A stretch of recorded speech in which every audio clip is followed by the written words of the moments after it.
Morning সকলোকে মোৰ পেজৰ চেনেলটোলৈ স্বাগতম। আশা কৰোঁ আপোনালোক সকলোৰে ভাল।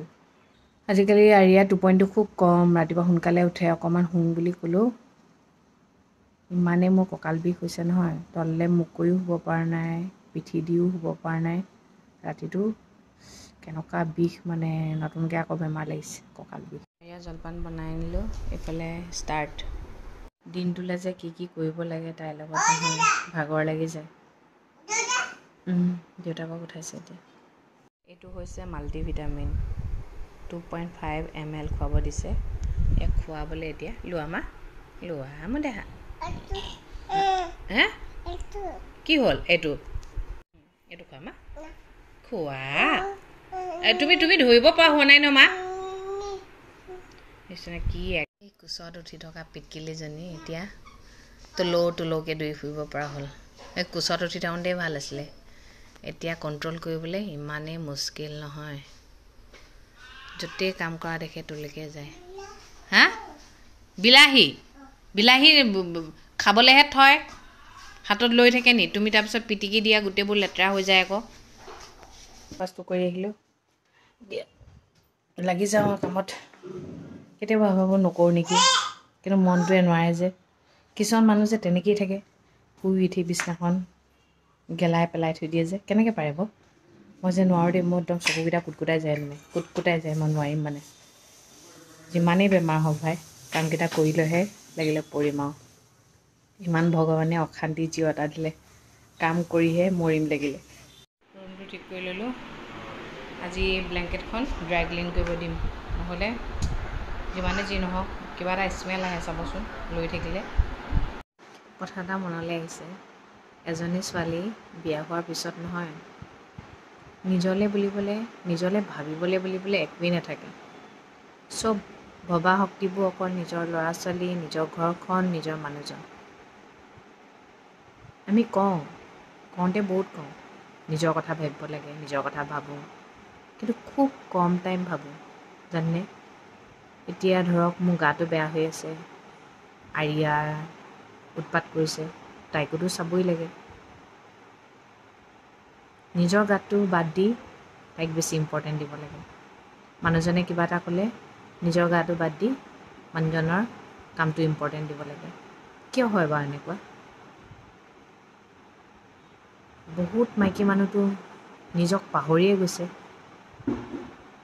নিজৰ ল'ৰা ছোৱালী, নিজৰ ঘৰ, নিজৰ মানুহজনৰ কাৰণে পাহৰিয়ে গৈছে। খুব লাকিলি কম মাইকী মানুহ আছে সমানেই ইম্পৰ্টেণ্ট পোৱাটো, গম পাইছেনে? আৰু তাতো এটা কথা আছে, যদি মানুহজনে সমানে মানুহগৰাকীক ইম্পৰ্টেণ্ট দিয়ে, তেতিয়া আকৌ কিছুমানৰ চকু জ্বলে।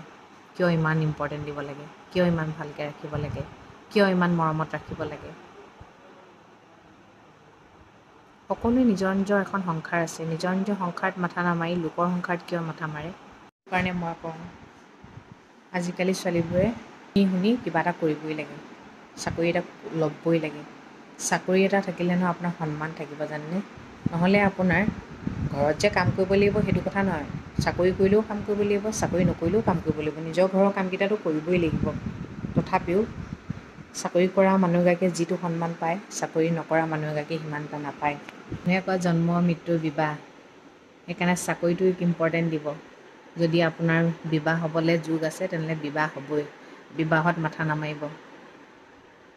মা দেউতাই অকণমান বয়স হোৱাৰ লগে লগে ক'ব, এই বিয়া হ ল'ৰা এটা পাইছোঁ, কিন্তু বাকীখিনি ভাবি নাচায়।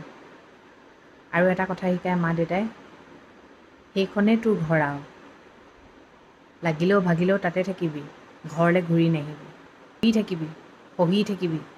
কিন্তু ল'ৰাটো শিকায়, কিয় সহিবি? তোৰ মাইকীয়ে তোৰ মুখত কথা কৈছে, তই চাই আছ হা? ছোৱালী এজনীক কয় সহিবি, ল'ৰাটোক কয় ওপৰত থাকিবি। এইবোৰ শিক্ষা। ছোৱালীজনীক যদি মাৰপিট কৰে, মা মোক মাৰপিট কৰিছে মই ইয়াত থাকিব নোৱাৰোঁ, এই হয়েই আৰু তেনেকুৱা। কাজিয়া লাগিছিলোঁ, ভাল হৈ যাব দে, ভাল হৈ যাব। এইটো নকয় কিনো কাজিয়া লাগিছে, ঠিক আছে সদায় সোমাব নালাগে, কিন্তু ছোৱালীজনীয়েতো মাকক বা দেউতাকক মিছা কথা নকয় মাৰপিট কৰিছে বুলি। তেওঁলোকৰ কাৰণে সন্মানটো ডাঙৰ, কিন্তু ছোৱালীজনী ডাঙৰ হৈ নপৰে। এই হ'ব দে, কাইলৈ ভাল হৈ যাব। এই ভাল হৈ যাব কওঁতে কওঁতে ছোৱালীজনী মৰি যায়। তাৰপিছত ক'ব, এই মোৰ ছোৱালীয়ে মোক এনেকৈ কৈছিলে, মই কিয় নুশুনিলোঁ। সেয়া শুনিব লাগে। যেনেকৈ মাক দেউতাকৰ কথা ল'ৰা ছোৱালী শুনে, তেনেকৈ ছোৱালীজনীৰ কথাও মাক দেউতাকে শুনিব লাগে, অকণমান গুৰুত্ব দিব লাগে। হেৰাই যোৱাৰ পিছত কান্দি লাভ নাই। আৰু খুব কম মাক দেউতাক আছে, কিবা কৰিলে তই বেলেগ একো নাভাবিবি, ঘৰখনলৈ ঘূৰি আহিবি, আমি আছোঁ। এনেকৈ কোৱা মানুহ খুব কম আছে। চবৰে সন্মান ডাঙৰ। এই সন্মানলৈ চাওঁতে চাওঁতে জীয়াই থকা ছোৱালীজনীও মৰি যাব লগা হয়। মই এটাই বুজি নাপাওঁ, ছোৱালীক কিয় সহি থাকিবলৈ কয় আৰু ল'ৰাক কিয় ওপৰত থাকিবলৈ কয়। ল'ৰা ছোৱালী সমান বুলি কয় দেখোন। এতিয়া আমি যাওঁ এই ব্লেংকেট ড্ৰাই ক্লিনত দিবলৈ। কালি বাৰ্থডে খাই আহিলোঁ, বাৰ্থডে গিফ্ট কিনিবলৈ যাওঁ। আৰিয়া উঠি গ'ল, আৰিয়াক অকণমান আম খোৱালোঁ। একদম খোৱাত বেয়া অ'। কামকেইটা কৰি আহোঁ, নহ'লে পিছবেলালৈ কি হয়, বিছনাখনত বাগৰি দিয়া মাত্ৰকে আৰু বহুত দেৰি হৈ যায়। দোকানবোৰো বন্ধ কৰি দিয়ে, সেইকাৰণে এতিয়াই গৈ কামকেইটা কৰি আহোঁ। এনেকুৱা বতাহ মাৰি আছে বাহিৰত, বা ছাতি উৰাই নো কৰিছে একদম। এইবাৰ আহিছোঁ আমি ৰিলায়েন্স ট্ৰেণ্ডছলৈ, চাওঁগৈ কি কিনিব পাৰোঁ। আমাৰ ছোৱালী আকৌ মোক নেৰেই নহয়, দেউতাকৰ লগত নাথাকে, কষ্ট পালেও আহি থাকিব। কালেকশ্যন ভালেই আহিছে, ইমান বেয়াও নাই অহা, ঠিকেই। বজাৰ কৰা হৈ গ'ল, ইয়াত ল'লোঁ। লণ্ড্ৰী বন্ধ, ব্লেংকেট দিব নোৱাৰোঁ। এতিয়া অলপ পানী পুৰিকৈ খাওঁ বোলো, বহুত দিন খাওঁ খাওঁ লাগি আছে। খাই লওঁ। ক'ত খাবা? খাই লওঁ ফুচকা। আজিকালি এনেকুৱা হৈছে, অলপ খোজ কঢ়াৰ পিছতে এনেকুৱা ভাগৰ লাগে নহয়, বিছনাখনত যেন বাগৰি দিওঁ লাগি যায়। উফ, বাগৰিয়ে দিলোঁ। ওলাই যাওঁ, বাৰ্থডে গিফ্টটো দি যাওঁ, আৰু মানুহজনে কিবা আনিবলৈ যায়। আৰিয়াকো ফুৰাই আনোগৈ। বৰষুণ দিছিলে, এতিয়া এৰিলোঁ আৰু সেইটো কাৰণে যাব লৈছোঁ আৰু। বাৰ্থডে গিফ্ট দি আহিলোঁ, বজাৰ কৰি আহিলোঁ। এগৰাকী মাইকী মানুহে যেতিয়া নিজৰ ল'ৰা ছোৱালীৰ কাৰণে, নিজৰ ঘৰখনৰ কাৰণে, নিজৰ মানুহজনৰ কাৰণে সকলোখিনি ত্যাগ কৰাৰ পিছতো যেতিয়া এটা কুৱেশ্যন উঠে, তই ঘৰখনৰ কাৰণে কি কৰিলি, তেনেকুৱা সময়ত মানুহগৰাকী কেনেকুৱা লাগিব পাৰে ন? সেইবোৰতো হৈয়ে আছে, তথাপিও মাত নামাতে নহয়। সেইকাৰণে আজিকালি মানুহে ছেক্ৰিফাইচ কৰি একো লাভ নাই। চবে যদি সমানে সমানে কৰিব পাৰে, সমানে সমানে কৰি যাব লাগে। কেতিয়াও সকলো বাৰ্ডেন নিজৰ ওপৰত ল'ব নালাগে। মই সেই বুলি ভাবোঁ। কাকো সন্তুষ্ট কৰিব নোৱাৰে, কাকোৱে সন্তুষ্ট কৰিব নোৱাৰে। এজনী ছোৱালীৰ জীৱন কিয় বেছি কঠোৰ হৈ পৰে জানেনে? কিয়নো ছোৱালীজনী ল'ৰাটোৰ ঘৰলৈ গুচি আহিব লাগে যে, সেইটো কাৰণে কঠোৰ হৈ পৰে। যদি সেই নিয়মটো নাথাকিলেহেঁতেন নহয়, তেনেহ'লে কাৰো জীৱন কঠোৰ নহ'লহেঁতেন, কোনেও কথা শুনিব লগা নহ'লহেঁতেন। হাজবেণ্ড ৱাইফৰ মাজত যি হয়, বেয়া হ'লেও ভাল হ'লহেঁতেন। এজনী ছোৱালী অকলশৰীয়া হৈ যায় বিয়া হোৱাৰ পিছত এখন ঘৰলৈ আহি। গোটেই ঘৰৰ মানুহখিনিয়ে যেতিয়া ছোৱালীজনীক বেৰি ধৰে, মাত মাতিব পৰা ছোৱালীও বোবা হৈ পৰে।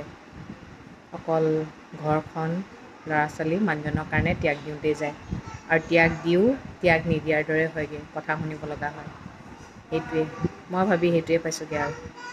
এইবোৰ যে নিয়ম কোনে উলিয়ালে অ' ভগৱান। সেইকাৰণে নিয়মবোৰ অলপ চেঞ্জ হ'ব লাগে, মই ভাবোঁ। তেতিয়া সকলোৰে সংসাৰবোৰ সুখৰ হ'ব। তেতিয়া এজনী বোৱাৰীয়ে কেতিয়াও ইমান এইবোৰ সহি থাকিব নালাগে আৰু। আৰিয়াক ভাতটো খোৱালোঁ, অকণমানহে খালে, এতিয়া আকৌ দৰৱখিনি খুৱাবলৈ আছে। ঠিক আছে দিয়ক তেন্তে, আজিলৈ আহিছোঁ। সদায় কোৱাৰ দৰে কওঁ, ভগৱানে সকলোৰে মংগল কৰক, সকলো সদায় ভালে থাকক। Good night.